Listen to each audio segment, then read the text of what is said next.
What are you holding on to right now that is quietly holding you back? A title, a comfortable routine, maybe a position you've outgrown, maybe even a vision of yourself that no longer fits who you're becoming. There comes a time in our life where the hardest thing is not the climb to the next level, but the decision of what we have to leave behind. Hello, my friends, and welcome to Living the Laws. I'm Larry Laws Sr., and this is another edition of Wednesday Wisdom Live. Whether you join us live or catching the replay, I'm glad you're here. Before we dive in, I invite you to like, subscribe, and click the notification bell so that you never miss an episode. This is your midweek reset, a place where leaders like you come to recharge, refocus, and rise in your leadership journey. And as we get started, I want you to reflect on what kind of leader you're becoming. If you haven't taken a leadership assessment, please do so. It will help you bring clarity.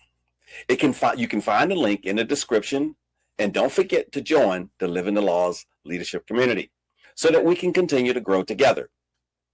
Today, we're diving into the law of the trade-offs. You have to give up to grow up. As simple as that. If you was climbing Mount Everest, it's 29,032 feet. That's over 8,000 miles. Do you think you can make that climb carrying a lot of baggage? John Maxwell says, people will cling to an unsatisfactory way of life rather than change for fear of getting something worse. People stay stuck, not because they don't have options, but because they are afraid of the trade. Here are three things I need you to remember from this law. One, every level of growth requires a new trade. When you're starting out, giving things up is easy because you don't have much. But as you build a salary, reputation, a comfort zone. The trade-offs gets harder. Each level of success, as you get promoted, only buys an admission ticket to more difficult problems of letting things go. Number two, the loss of the trade-offs, is felt before the gain. This is why people quit. They give something up and it hurts immediately.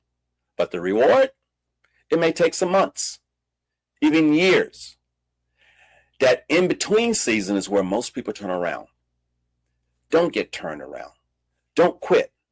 Remember the saying, quitters never win and winners never quit.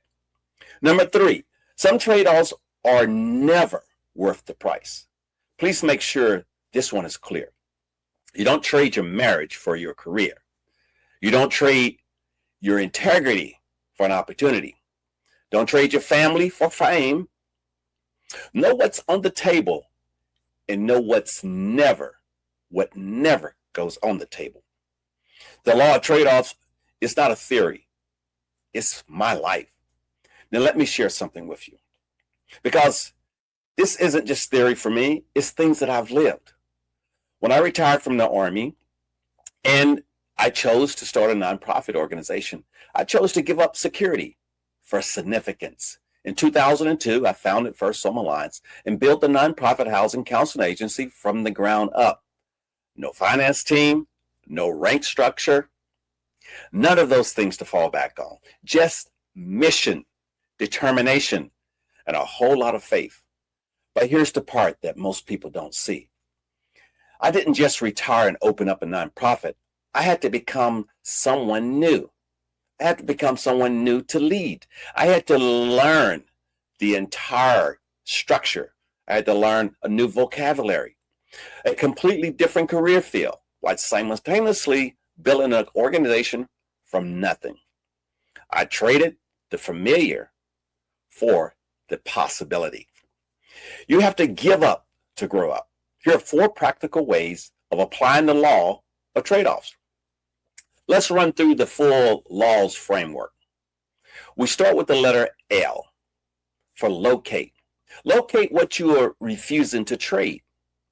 In what area of life are you clinging to something comfortable that is quietly blocking your next level? Your career, your habits, a mindset, A relationship that's pulling you backwards. Maxwell writes, unsuccessful people make bad trade-offs. Average people make few trade-offs. Successful people make good trade-offs. Which category are you in right now? And how can you take action? How can you take action this week? You can take action by identifying that one thing.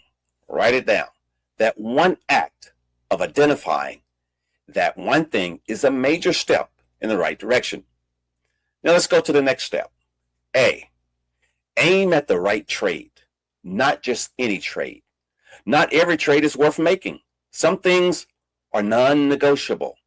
So before you give anything up, ask yourself, what are the pluses and minuses of the trade-off?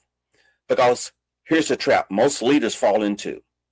We overestimate the value of what we currently have.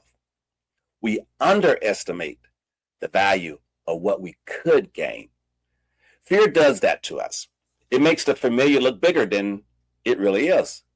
And the possible looks smaller than it is. Know what's on the table. Know what never goes on the table.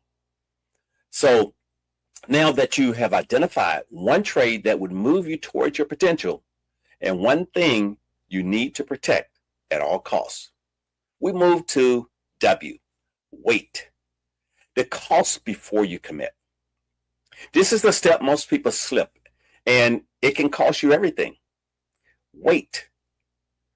Ask yourself, will I go through this change or will I grow through this change? Going through is passive. You're just enduring it, hoping it works out. Growing through is something intentional. You're extracting the lesson, building the capacity, becoming someone new in the process. When I made the trade from military life to nonprofit leadership, I didn't just endure the transition. I studied, I trained, I grew through it on purpose. Before your next major decision, ask yourself, am I willing to grow through this or just go through it? If the answer is yes, make the trade. Now we transition to the final step. S, stay in the trade long enough to see the return. Here's where most people fail. They make the trade and then they quit before the gain shows up. We made our move and we must put ourselves. We must stay in the game. But now we must stay in the game where the champions remain steady. Just like waiting for a checkmate. Just because you have check, you still need to stay in the game.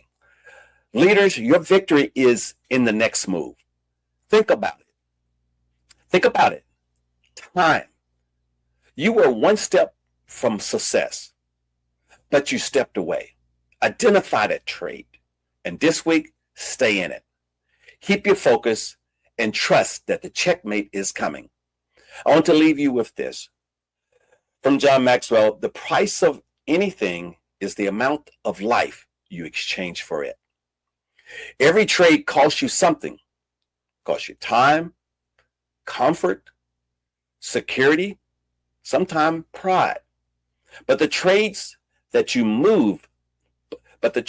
move you towards your potential, towards your purpose, towards your legacy, those are always worth the price. You were not built to hold on to the comfortable and let go of the extraordinary. You were built to give up in order to grow up.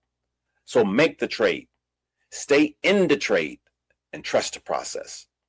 Thank you for joining me for another edition of Wednesday Wisdom Live.